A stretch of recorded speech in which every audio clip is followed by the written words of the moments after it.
राम राम राम राम राम राम राम राम राम नारायण नारायण। संबंध। बढ़े हुए तमोगुण के क्या लक्षण होते हैं, इसको आगे के 13वें श्लोक में बताते हैं। अप्रकाशो प्रवृत्तिश्च प्रमादो मोह एव च तमस्येतानि जायन्ते विवृद्धे कुरु नंदन।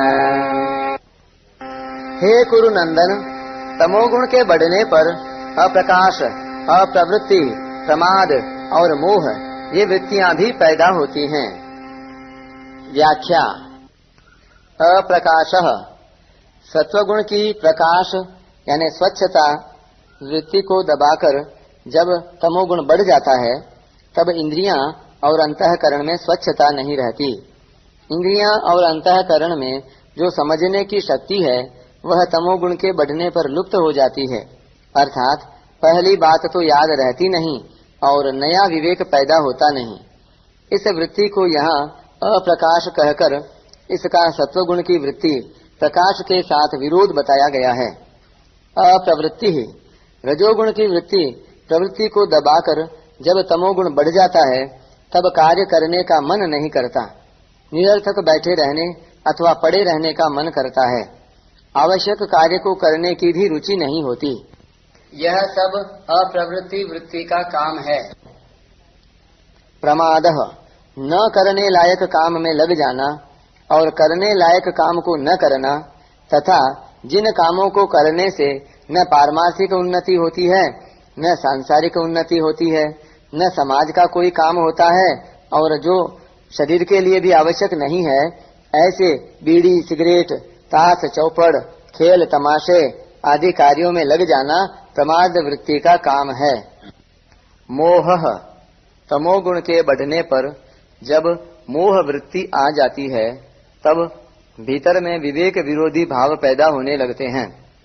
क्रिया के करने और न करने में विवेक काम नहीं करता, प्रत्युत मूढ़ता छाई रहती है, जिससे पारमार्थिक और व्यावहारिक काम करने की सामर्थ्य नहीं रहती।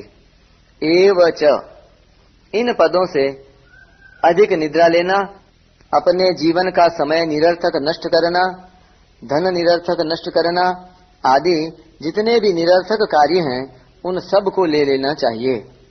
तमस्येतानि जायन्ते विवृद्धे कुरु नंदन। ये सब बढ़े हुए तमोगुण के लक्षण हैं, अर्थात जब ये अप्रकाश, अप्रवृत्ति आदि दिखाई दें तब समझना चाहिए कि सत्वगुण और रजोगुण को दबाकर तमोगुण बढ़ा है। सत्व, रज और तम ये तीनों ही गुण सूक्ष्म होने से अतीन्द्रिय हैं, अर्थात इंद्रियां और अंतःकरण के विषय नहीं हैं।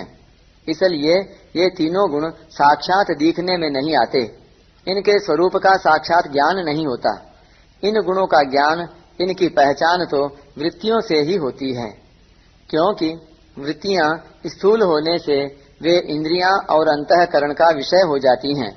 इसलिए भगवान ने 11वें, 12वें और 13वें श्लोक में क्रमशः तीनों गुणों की वृत्तियों का ही वर्णन किया है, जिससे अतीन्द्रिय गुणों की पहचान हो जाए और साधक सावधानी पूर्वक रजोगुण तमोगुण का त्याग करके सत्वगुण की वृद्धि कर सके। मार्मिक बात, सत्व, रज और तम तीनों गुणों की वृत्तियां स्वाभाविक ही उत्पन्न, नष्ट तथा कम अधिक होती रहती हैं। ये सभी परिवर्तनशील हैं। साधक अपने जीवन में इन वृत्तियों के परिवर्तन का अनुभव भी करता है।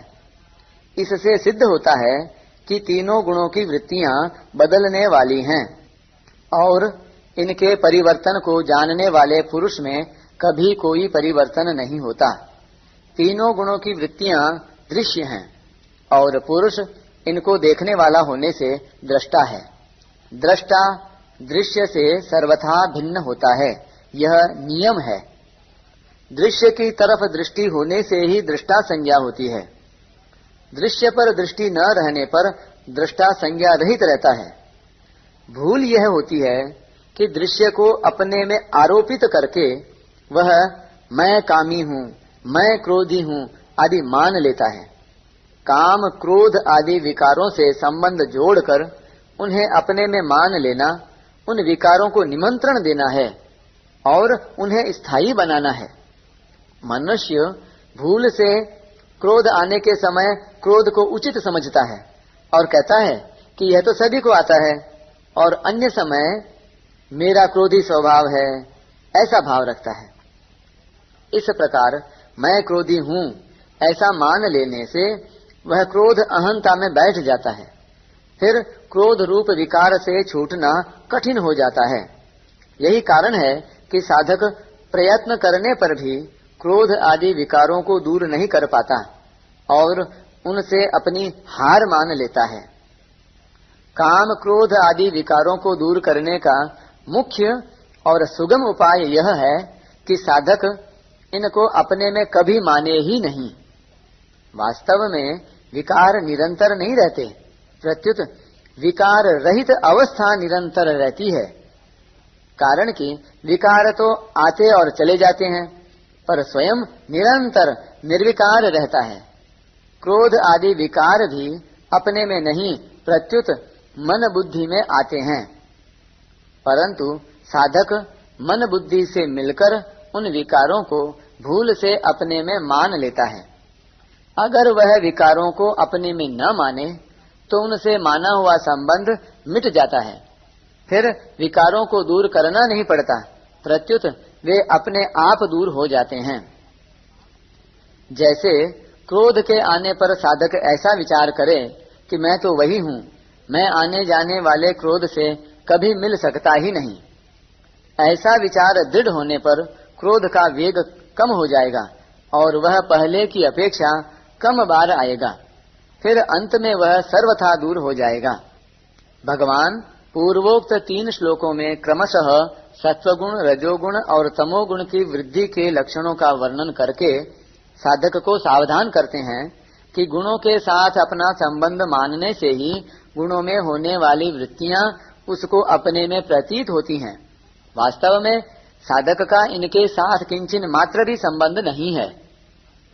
गुण एवं गुणों की वृत्तियां प्रकृति का कार्य होने से परिवर्तनशील हैं और स्वयं पुरुष परमात्मा का अंश होने से अपरिवर्तनशील है। प्रकृति और पुरुष दोनों विजातीय हैं। बदलने वाले के साथ न बदलने वाले का एकात्म भाव हो ही कैसे सकता है। इस वास्तविकता की तरफ दृष्टि रखने से तमोगुण और रजोगुण दब जाते हैं तथा साधक में सत्वगुण की वृद्धि स्वतः हो जाती है। सत्वगुण में भोग बुद्धि होने से अर्थात उससे होने वाले सुख में राग होने से यह सत्वगुण भी गुणातीत होने में बाधा उत्पन्न कर देता है। अतः साधक को सत्वगुण से उत्पन्न सुख का भी उपभोग नहीं करना चाहिए। सात्विक सुख का उपभोग करना रजोगुण अंश है। रजोगुण में राग बढ़ने पर राग में बाधा देने वाले के प्रति क्रोध पैदा होकर सम्मोह हो जाता है और राग के अनुसार पदार्थ मिलने पर लोभ पैदा होकर सम्मोह हो जाता है। इस प्रकार सम्मोह पैदा होने से वह रजोगुण से तमोगुण में चला जाता है और उसका पतन हो जाता है। परिशिष्ट भाव, अप्रकाश और अप्रवृत्ति तो सत्वगुण और रजोगुण के विरोधी हैं तथा प्रमाद और मोह तमोगुण के अपने हैं।